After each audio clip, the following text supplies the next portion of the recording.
ఇక ఆయన గురించి నీకు తెలియంది ఏమున్నది. రాత్రి పోదామని చెప్తే సరే పోదాంతి అన్నాడు. మళ్ళా పొద్దుగా లేచి మేము తయారుగాంగా మాకంటే ముందే తయారై ఎటో పోయిండు. ఎటు పోతున్నాం? బాపుల ఇంటికి పోవాలంటే నాకు పనున్నది నువ్వేమో అన్నాడు. ఏం మనిషో ఏమో అక్క.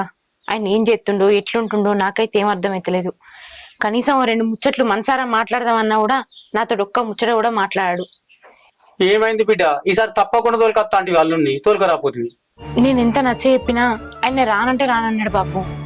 చేసేదేం లేక మేమిద్దరమే వచ్చినాం. గట్లయితే ఎట్లా బిడ్డ? ఎందుకు చెల్లె మరిది రమ్మన్నప్పుడల్లా గిట్ల చేస్తాండు? అంత మొండితనానికి పోతాండు ఎందుకు? ఇట్లయితే ఎట్లా? బాపు మనస్ఫూర్తిగా మాట్లాడదాం అనుకున్నాడు, ఇవాళ ఏదో ఒకటి డిసైడ్ కావాలనుకున్నాం. ఇప్పుడు ఎట్లా బాపు? ఏం చేద్దాం? ఇదంతా కాదు బిడ్డ, ఆయన ఇడికి రాడు, మనమే వాళ్ళ ఇంటికి పోదాంపా. అద్దు బాపు, మీరు అక్కడ పోవడద్దు. ఆయనతోని ఎట్లా మాట్లాడాలనో ఏం చేయాలనో నాకు బాగా తెలుసు. నేనే మాట్లాడతా బాపు.